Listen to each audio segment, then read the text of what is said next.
Many dynamics and relationships have changed in Family Guy over the years, and that includes the interactions between Meg and Chris Griffin. While Meg and Chris were shown to fight and bicker like one would expect brothers and sisters to do, they also had a lot of heart-to-heart moments as the series progressed. In episode 6 of the first season, The Sun Also Draws, we see the first time the two really connected. Chris explained to Meg about how he didn't want to be involved with the Scouts anymore and wanted to focus on drawing instead.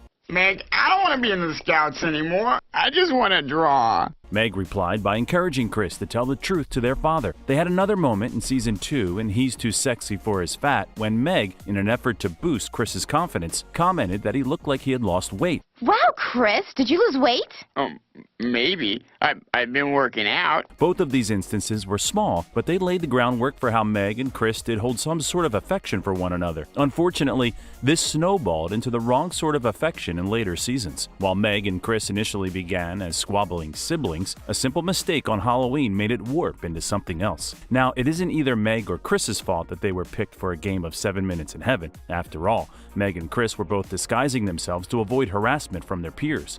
Ugly bitches! Moo! So, it's understandable that they wouldn't recognize each other, especially in a dark closet where being anonymous was encouraged. Their reactions upon seeing each other out of their costumes implied this would be an unsettling one-off incident, but in typical fashion of the show, that wouldn't be the case. This was used as a gag and background for these two characters. In a few short scenes, they had mentioned practicing to kiss. Hey, Chris, you want to practice kissing again? Had showered together. Chris, our bath is ready.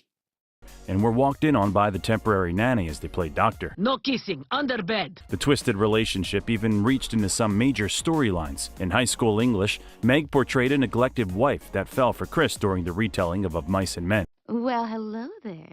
If it isn't the sexy imbecile. There are some that may argue that this use of them in as almost love interests didn't mean anything, as the story wasn't part of the official arcs of these characters. However, we have to argue that these stories generally follow keeping certain couples or potential couples together, with Peter and Lois generally being the romantic leads. This was also used in the episode Trading Places, when Lois and Peter argued that being a kid was easier than being an adult. You kids switch places with your dad and me. For the next week, you'll be the parents and we'll be the kids. Leading to Meg and Chris switching places with them for the week. With Peter and Lois taking their place as students, Meg took up being a housewife with Chris as the breadwinner of the family. Meg and Chris could have easily treated each other the same despite how the roles changed, but instead they easily took to using pet names for one another and addressing each other as though they were in fact married.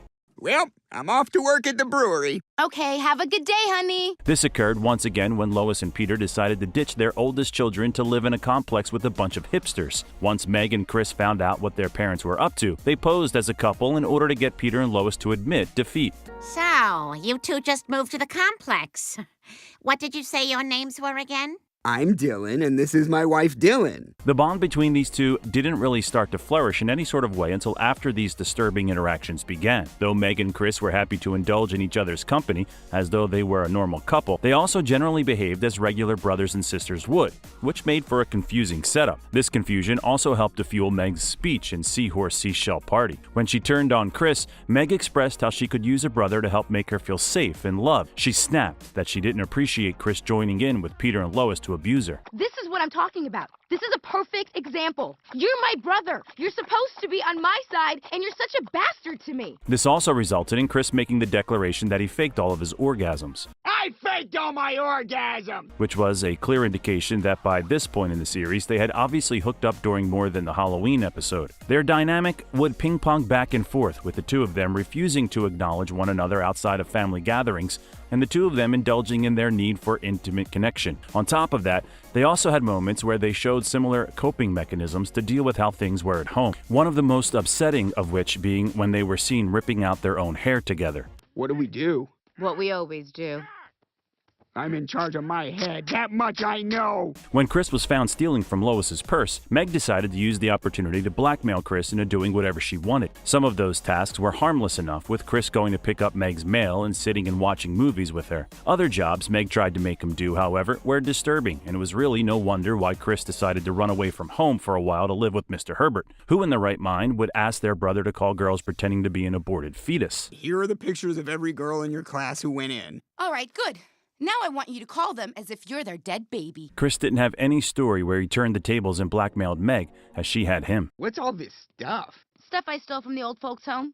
But you should see how they treat me. Whenever Chris came across Meg doing something messed up, she typically explained her side of things in a way that roped Chris into whatever she was doing at the time. When Chris found a room full of things she stole from the residents at the nursing home, he went from scolding her to teaming up in less than a minute. Meg, that's no excuse. Stealing is just plain. Oh my God, is that someone else's glasses? And when Lois and Peter were trapped in a cutaway land, they decided to enjoy themselves by acting as though they were in a feel-good comedy. When Stewie's head had been cracked open, Meg and Chris had chosen to work together to hide the injury from their parents in an effort to stay out of trouble. In Friends Without Benefits, Meg's attraction to Kent bled over into her odd relationship with Chris, leading to Meg asking her brother to sleep with a jock and tell her all about it so she could live through Chris's experience. Chris, please just sleep with Kent and then tell me all about it. Forget it, Meg. I can't just do stuff with another guy. When Chris hadn't complied and Meg decided to drug him, she only snapped out of it because of a kind act that Chris did for her. Seeing the picture Chris held onto made Meg realize how much he appreciated her, even though on the surface they never really show much regard for each other. When Meg joined a roller derby team, Chris had first gone to her games just to have an excuse to oogle her teammates, but changed his tune when he saw how brutal the games could be. Wow, this is a lot more physical than I thought. He had tried to talk Meg out of playing in any more games, trying to explain that all it would take was one mistake for her life to be ruined. I mean, all it would take is one bad hit to do permanent damage. When Meg disregarded her brother's worries,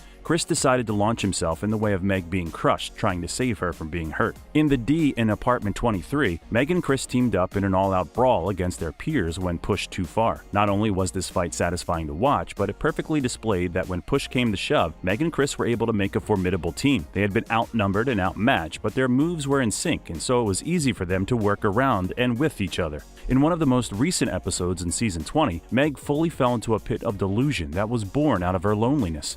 After meeting a young teen named Seymour, Meg decided to be his getaway driver, planning places to rob before fleeing from the police in a fashion that caused a lot of destruction and more than a few deaths. Chris, having eavesdropped on Meg discussing a robbery, decided to try and help her. In the final scenes, after Meg crashed a car into Peter, Chris leapt into action and used a moment to show her that Seymour wasn't real. Meg, there never was a Seymour. Chris had been following his sister to see what she had been doing, only to grow more and more concerned when Meg seemed to be trapped in her own little world. Not only did Chris assure he would help Meg to get help, but he demanded she flee so he could take her place in the car in order to cover for her. It's difficult to say for sure how their relationship will change as the show goes on. One can only hope that the two will eventually learn how to care for one another without sleeping together. But being the Family Guy universe, it's difficult to know what to expect. That's a run-through of Meg and Chris's strange relationship. If you enjoyed the video, be sure to check out some of our other videos through the end screens above. Until next time, take care.